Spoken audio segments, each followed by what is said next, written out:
Welcome in, everyone, to the Lucky Bets podcast. Got Dylan Corbett back with us today. And honestly, Dylan, best weekend of football I think I've watched in my lifetime. I don't remember a weekend where I was on the edge of my seat for every single football game. And this weekend, it was that. And especially going from the wild card week, that was kind of a poop shoot of games, to this week. Holy shit. No, you put it perfectly. It was kind of JV football to varsity football from week to week, and we had obviously Ngannou Gone mixed in there as well. It was awesome. What was also crazy, speaking of betting, is it was kind of all chalk in public for the wild card weekend, and then we saw obviously both one seeds go down after the bye, and every single game coming down to the final minute. And especially the last game, the nightcap, one of the greatest games we've ever seen ever, coming down to the final seconds. Overtime's overtime. I don't know how to figure it out. I'd like to see everyone get a chance there, but Mahomes has suffered through that too. When he could have gone to 4 straight Super Bowls now, and now that's including if they can get it done as a 7-point favorite this weekend. But there was that game at Arrowhead in which the Patriots ended up moving on because of that offsides craziness. And then Brady gets the ball in OT at Arrowhead. Mahomes doesn't touch it. And then we get the crap Super Bowl of Patriots outlasting the Rams. So people are thinking, Vegas is thinking as 7 points and 3-point favorites, 3.5 points, I think now for the the Chiefs and the Rams. That's kind of what we should have got that year, was McVay with a quarterback against Mahomes. Will we get that now with McVay with Stafford and possibly Mahomes? Yeah, I talked about it a little on my show. It's going to be out yesterday for this one. I'm sick of seeing all the shit about overtime. Okay. Yeah. The overtime rules, they suck.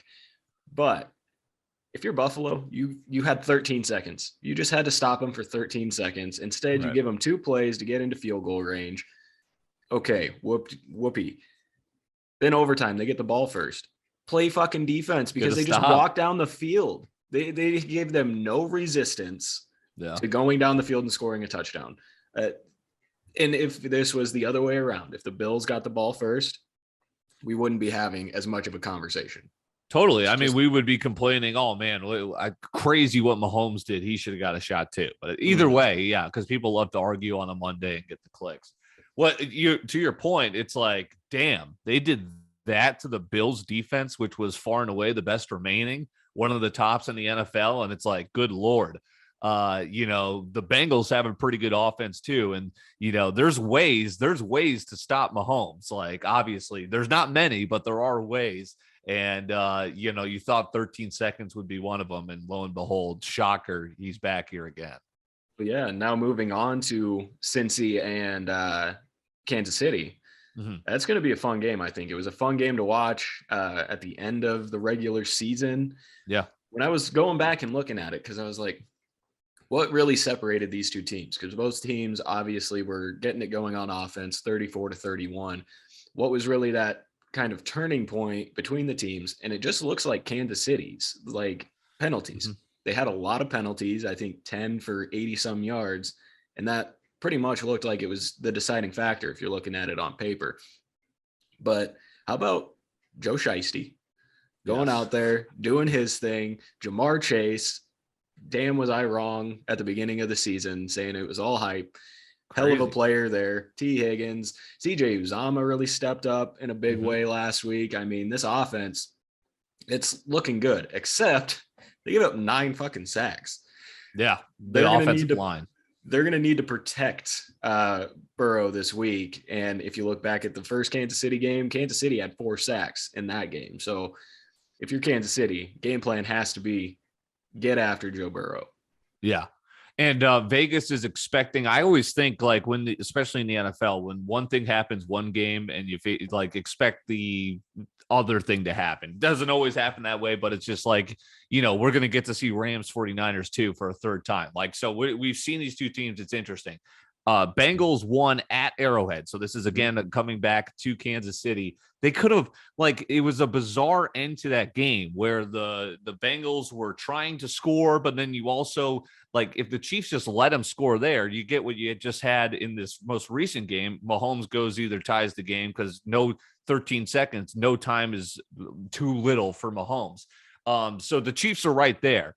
The Chiefs defense is terrible, and Tyrann Mathieu is questionable with that concussion. That's huge. I mean, you saw how, we talk about 13 seconds. I mean, Josh Allen was, good Lord, you gave him less than a minute. He tears apart your defense. They were just, I mean, the defensive back who fell down, he got shook out of his cleats. I mean, that is a susceptible secondary without Mathieu. And now you bring in Joe Shiesty and Jamar Chase. That's how you beat them. Is the Bengals are a better than average defense. Chiefs are below average. So does that keep Mahomes? Do you get, because the other thing you mentioned, the penalties, Mahomes had a couple of interceptions, I believe, too, in that regular season thing. So if you get a couple of turnovers with your decent Bengals secondary, does that give you enough time to slow down Mahomes to where that loaded offense can keep pace? I mean, there's that possibility, but again, that offensive line for Cincy it's very susceptible as well. Yeah. So I think as much as we think this could be a super offensive game, we could see a little bit of defense played on both sides. Sure. And we could get, a game where Burrow's getting sacked the whole time.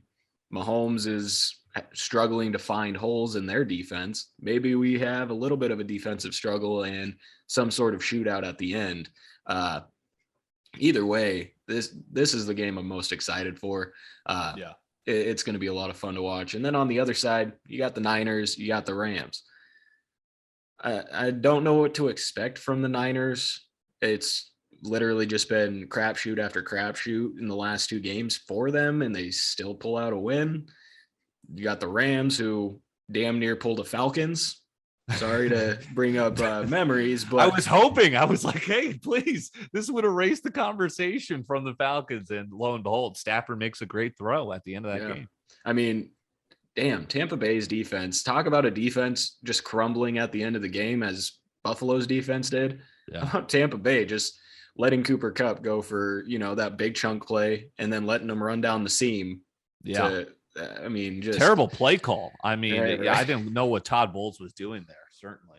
But this game, as you said, I watched your show from yesterday. As you said, Niners did sweep the series. They've got that, but it is hard to beat a team 3 times, especially when you're not necessarily playing your best football. And on the other side, they're playing some of the best football they've played. I think as long as the Rams don't give away the ball another 4 or 5 times this week, the Rams should be able to just walk through this game as well. I mean, who's having the best playoff so far? It's Kansas City, and they damn near lost. But the AFC, that they face, like, we could have watched Buffalo, Kansas City play 3 best of 3, and we would have been cool, And the Rams, good Lord, I mean, they made that game not even watchable against the Cardinals. And then barring a collapse where Cam Akers coughs up, just a fumble. It was crazy. They had that game in the bag, and then they actually go out and win it with that beautiful throw in a terrible, defensive play call there at the end of the game. So the Rams deserve to be here. I don't think, the Bengals certainly deserve to be there, but at the end of that game, it was crazy. You could have coin flipped either way. It would be the Titans or the Bengals. Same thing with the Niners it was a punt block. Jimmy G's been awful, and they have been trying to freaking cover him up he's had an okay season, but certainly in the playoffs, it's like, dude, like, we cannot have this game come down to Jimmy G. And if Aaron Donald, Von Miller having a resurgence here in the playoffs with the Rams, can get to him, OBJ catches a touchdown. I mean, the Rams really did, like, not unlike what the Bucs did, was just load up on kind of veterans, guys that have been here, guys that have been in locker rooms, that have been ready for this moment. And it's gotten them this far. I don't see why I can't take them farther. But again, the Niners have been here before too. I don't like trusting Shanahan, but that's my Falcons bias. Yeah. I mean, it'll be fun to watch. The past couple of weeks, I've said the key to beating the Niners, take away Deebo Samuel, make Jimmy G beat you. neither game that they've played so far have they taken away Deebo Samuel. And I mean, Jimmy G the wild card week damn near gave away the game. Totally. This week nearly gave away the game. I mean, you got to just put the ball in his hands and let him fuck up and your team will be fine. But if you look at Deebo Samuel, shit, the guy was getting involved everywhere. I mean, you look at week 18 against the Rams. He threw for a touchdown. So, yeah. I mean, you've got to bottle that guy up because that's pretty much their entire offense right now. It's their entire special teams. It's everything that they've got. Bottle that guy up. And I don't see the Rams losing this unless Deebo has a huge game, which is very possible. Exactly. I was going to say it's very hard to bottle them up. And that's kind of the difference that the 49ers from 2 years ago, and remember, they lost Bosa last year. Bosa obviously being back is huge. And it's, they were playing with Raheem Mostert last time, which is solid. But it's like now you've got Deebo and Shanahan. That's a little nod to his brilliance is just get him involved. Throw him in the backfield. They know it's going to him and he's still getting yardage. His scheme is so brilliant that way to where he can mix it up. Stafford, again, I'm still waiting for Stafford to be Stafford, which he hasn't. It's playoffs. Like he's been great. But hopefully it doesn't come here, right? It's, there's still a chance for him to fail. And I think the pressure is certainly the 49ers are kind of wearing that underdog mentality that the Eagles did when they went all the way and won with Nick Foles. If you could win with Nick Foles, the Ravens can win with Trent Dilfer. Even your Broncos can win with the corpse of Peyton Manning. I think you could win with Jimmy G. Yeah. And let's not forget, too, week 18 against the Rams, the Niners controlled that game for a lot of the time. And then the Rams made, kind of that little spurt of a comeback a little bit. Yeah. So, I mean, it's a game where maybe, it's like a game where it's the Saints and the Buccaneers. The Buccaneers are obviously the better team, but the Saints just somehow have their number every time. Right. No, exactly. So, I mean, it'll be interesting to watch. What are the lines for both of these games? It's interesting because it's been no movement whatsoever. So Kansas City is a 7-point favorite, which is like, damn. I'm interested if that line moves to 7.5. And again, no movement yet, but the public is on the Chiefs, so it could. I would probably tease it down, try and get one last teaser while we have it, because it'll be the last chance before NFL goes away from our lives. And then consequently, if this line goes to San Francisco, which is at plus 3.5 right now, if it goes to 3, maybe I tease that up no matter what, because it'll be hopefully a close game between them and the Rams. So that's interesting too. Rams favored by a field goal and the hook at home.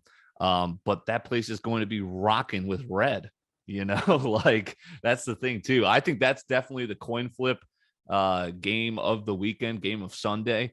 But I wouldn't be shocked with the Bengals either. I've mentioned that. So Mahomes is 8-2 in the postseason. He's lost to Brady twice, Patriots, Bucks. But Burrow's undefeated. He's here. He wins the first franchise game, the franchise road playoff game in franchise history. And why not, Well, and I mean, I think I saw it on Twitter. They were interviewing him, and he goes, "No, I haven't been in an NFL stadium that's been any louder than an SEC stadium." Bro, so I mean, he's won feeling a national title. He's like throwing the shots, and he's already won an Arrowhead. So yes. And last thing on that is their kicker is legit. Oh yeah. Who are you taking? Butker did not perform well. He almost cost them the game. Who are you taking there if it comes down to the final? McPherson apparently calls his shot. Like, that's how you win. It could be the same thing where Tennessee maybe outplays you all game with the 9 sacks, and then all of a sudden they lose at home. That's how KC loses. Yeah. And I mean, if we go back to the recency bias of their last game, it was a field goal. So it could very well end up being that again this week. And it's going to be hard to live up to last week's games. Yeah. But I think this week also has the opportunity to be just as exciting. So shit, I'm excited. What's your prediction? What do you got? What I want to happen is the Bengals and the Rams. Yeah. I'm seeing more probably Chiefs and Rams, But wouldn't it just be pandemonium if it was the 49ers and Bengals? Yeah, I know. It would be awesome. And I'm all for new blood. You know, Oh, yeah. if it, yeah, Bengals, Rams too, I'd be with. I, good Lord. I think it's going to be Chiefs and Rams by a field goal or like less than the field goal, like super close. But I would not be shocked to see Kansas City and San Francisco run it back. And then again, that my sure thing is the Chiefs, right? And watch the Bengals go and shock the world.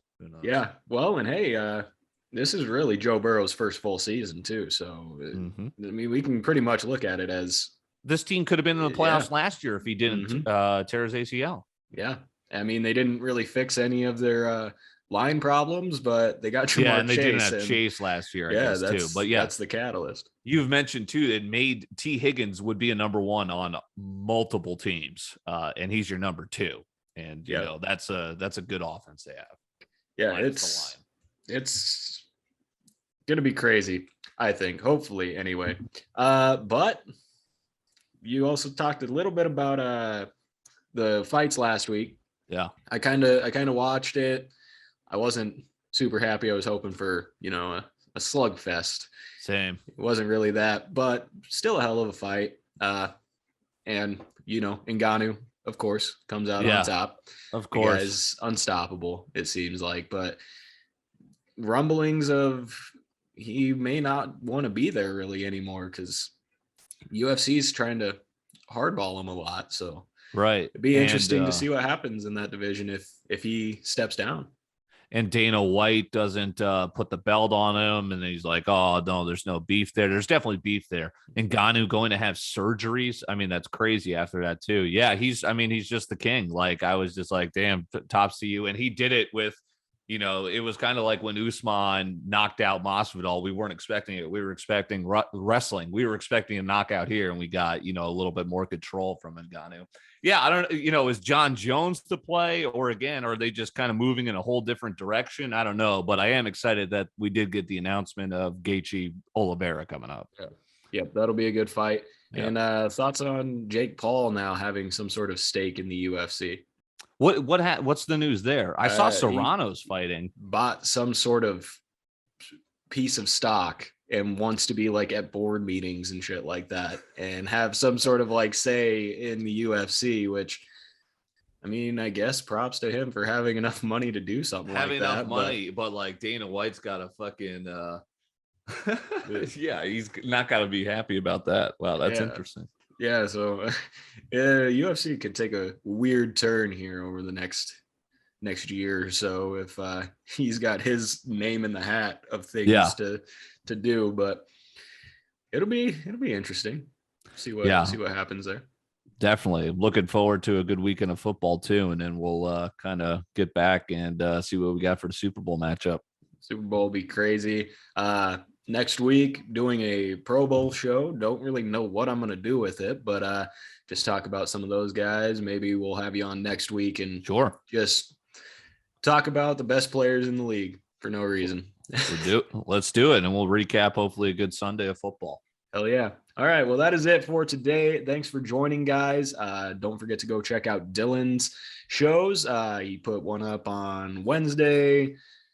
Assume he'll have other things up as well. You can get him on YouTube at Dylan Corbett and find him that way everywhere else as well. Love his content. Watched it yesterday. It was a good time. But appreciate it. That's it for today, and we'll see you guys next time.